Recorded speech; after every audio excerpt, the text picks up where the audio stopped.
Salam hörmətli tamaşaçılar, efirdə xəbərlər informasiya proqramıdır.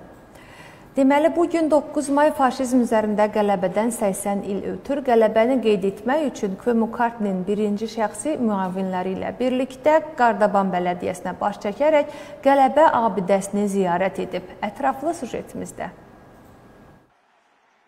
Qardaban bələdiyyəsində faşizm üzərində qələbə günü qeyd olunub. Tədbirdə yerli hökumət rəsmiləri, o cümlədən Queen McCartney regionunun yeni təyin olunmuş qubernatoru Levan Xarabadze və onun birinci müavini Georgi Şinçiqaşvili iştirak ediblər.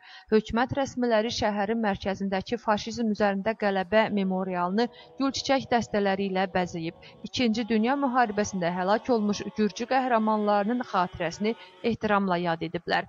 Tədbirdə Betaniya Xalq Ansamblı tematik xalq mahnılarını ifa edib.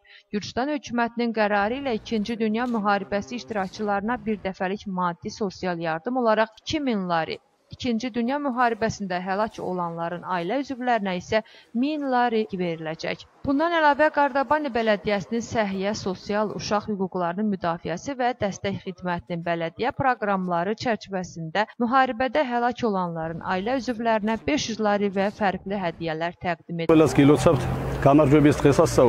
Hər birinizi qələbə münasibəti ilə təbrik edirəm. Bizim Gürcüstanımızın birləşməsinə, qalibiyyətə ehtiyacı var. Fəxr edirik ki, Gürcüstan 2-ci Dünya müharibəsində yaxşı iştirak edib. Faşizm üzərində qələbə üçün müharibədə təxminən yarım milyon gürcü həlak olub.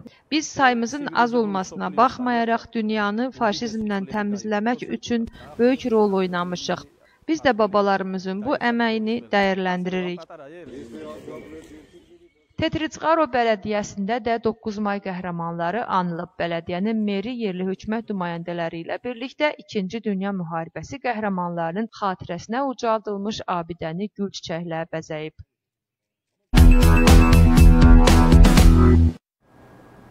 Marneolidə də faşizm üzərində qələbə günü qeyd olunub. Burada bələdiyyə rəhbərləri yenə də böyüyəcəklər abidəsi önünə toplaşaraq qəhrəmanların xatirəsini ehtiramla yad ediblər.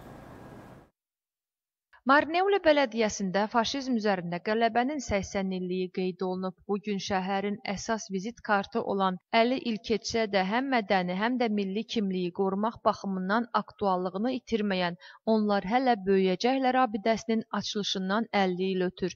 Tədbirdə yerli əhali və bələdiyyənin rəsmiləri iştirak ediblər. Mərasimdə yerli hökumət rəhbərləri faşizm üzərində qələbənin və abidənin açılışının əhəmiyyətini vurğulayıblar. Marneoli 5 saylı İctimai məktəbinin şagirdləri abidənin yanında konsert proqramı ilə çıxış ediblər. Faşizm üzərində qələbədən bugün 80 il ötür. Ənənəvi olaraq bugünü qeyd edərək veteranları yad etdik. 50 il bundan öncə məhz bugün açılan abidənin önündəyik. Onun ölkəmiz üçün rəmzi əhəmiyyəti var. Fürsətdən istifadə edərək hər kəsi faşizm üzərində qələbə günü münasibəti ilə təbrik edirəm. Faşizm üzərində qələbədən 80 il ötür. Biz bugün qəhrəmanları yad etdik, onlara təşəkkür etdik. Hər kəsi faşizm üzərində qələbə günü münasibəti ilə təbrik edirəm. Ölkəmiz bu qələbədə önəmli rol oynadı. Bizim kiçik ölkə çox böyük itkilər verdi. Faşizm üzərində qələbədən 30 il sonra açılan abidənin önündəyik. O, 1975-ci il Merab Berzenişvili tərəfindən qoyulan abidədir. Onu ziyarət etməmiz də simvolikdir. Mən Məhərrəm Sarıyev müharibə iştirakçısıyam. Gürcü hərbisinin kapitanıyam, təqaüddəyəm. Bütün veteranları təbrik edirəm. Tezliklə 26 may gəlir. O da bizim üçün 2 qat bayram olacaq. Həmişə ölkəmizdə sülh, əmin-amanlıq olsun. Yubileylə əlaqədar ictimaiyyət 1975-ci il mayın 9-da abidənin açılışının tarixini əks etdirən tarixi fotoalbuma baxmaq imkanı qazanıb.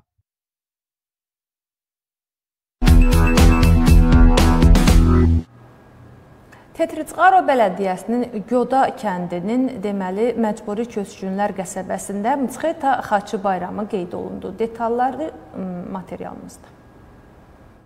Qoda kəndindəki məcburi köçkün qəsəbəsində Mtsxeta Xaçı bayramı qeyd olunub. Tədbir yerli məcburi köçkün icmasının milli mənəvi köklərinə möhkəm bağlılığından ilhamlanıb. 2008-ci il Rusiya-Gürcüstan müharibəsindən sonra Qoda kəndi məcburi köçkünlər üçün yeni evə çevrildi. Bu gün bir daha sübut etdi ki, adət-ənənələrin və mənəvi birliyin qorunub saxlanması, hətta bütün nəsillərin ənənələri möhkəmləndirmək üçün bir məqsəd uğrunda birləşdiyi yeni şəraitdə də mümkündür. Tədbirdə Tetricqaro bələdiyyəsinin meri və Şidakartli bölgəsinin Eredvi bələdiyyəsinin qubernatoru iştirak edərək xalqlar arasında əlaqələrin möhkəmləndiyini bir daha vurğuladılar. Ənənəvi bayram qeyd olunur. Eredvili hər kəsi təbrik edir, uğurlar və sülh arzulayıram. Tezliklə öz torpaqlarına qayıtmalarını diləyirəm. Burada qaçqın uşaqlar iştirak edirlər. Yerli sakinlər də yer alırdılar. Həm idman, həm də mədəni nömrələr göstərdilər. Biz çox bəyəndik. Ümid edirəm, gələn il öz torpaqlarımızda qeyd edəcəyik. Eredvi bayramını qeyd edirik. Qodada da bu tədbirin təşkilatçısı Eredvi bələdiyyəsinin rəhbəridir. Artıq 3 ildir bu şəkildə qeyd edirik. Ümid edirik ki, ənənəvi olaraq hər il qeyd ediləcək.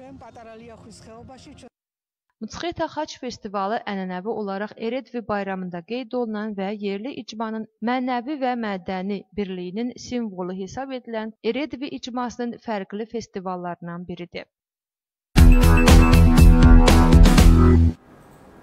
Bolnis Bələdiyyəsində Sioni xoreoqrafik folklor ansamblının bu günə deməli yubiley gecəsi keçirilib.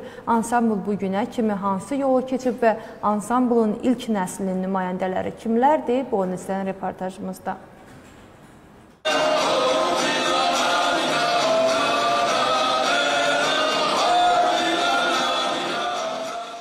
Bolnis Mədəniyyət Evində yerli hökumət tərəfindən Sioni folklor xoreoqrafiya ansamblının 70 illik yubiley tədbiri keçirilib. Konsertdə ansamblın həm köhnə, həm də yeni nəslinin nümayəndələri iştirak ediblər. Konsertin aparıcısı Soso Kopaleyişvili ansamblın yaranma tarixindən və əldə etdiyi nailiyyətlərdən danışıb. Yubileydə keçmiş solistlərdən birinin qızı Nona Kavilaşvili də iştirak edib. O, atasının ansamblındakı fəaliyyətinin əhəmiyyətindən danışıb.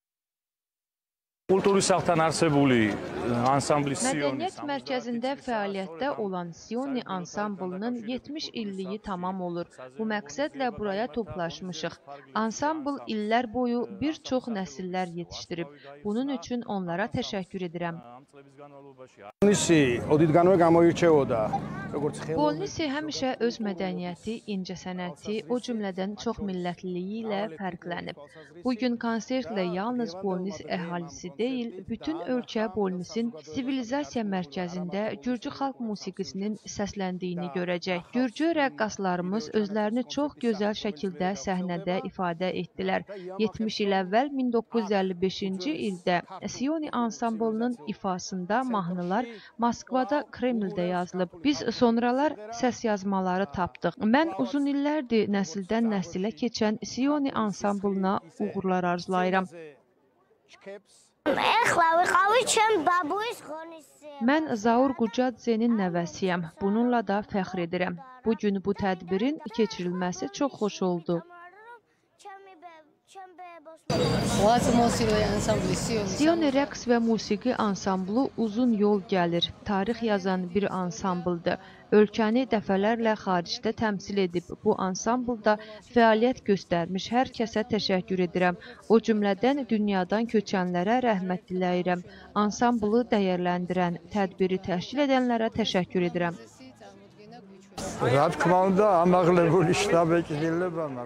Əlbəttə, çox fəxrlə təəssüratlarımı paylaşıram. Bu tədbirin təşkilatçılarına təşəkkür edirəm. Uşaq yaşlarımdan bu işlə məşğulam. Nə qədər ki, canım tutur, davam edəcəm.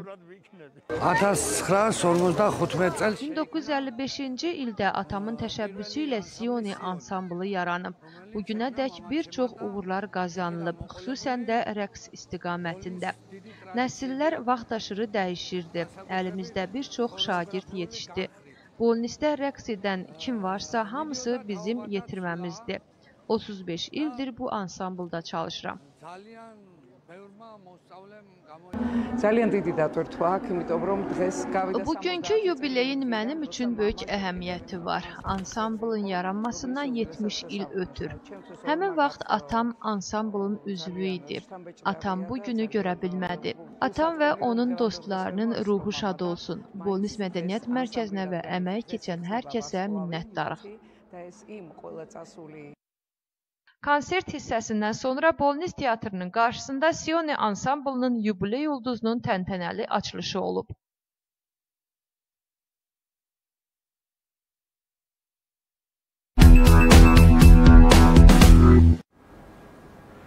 Bununla da sizdən ayrılıram. Sağ olun, sağlıqla qalın.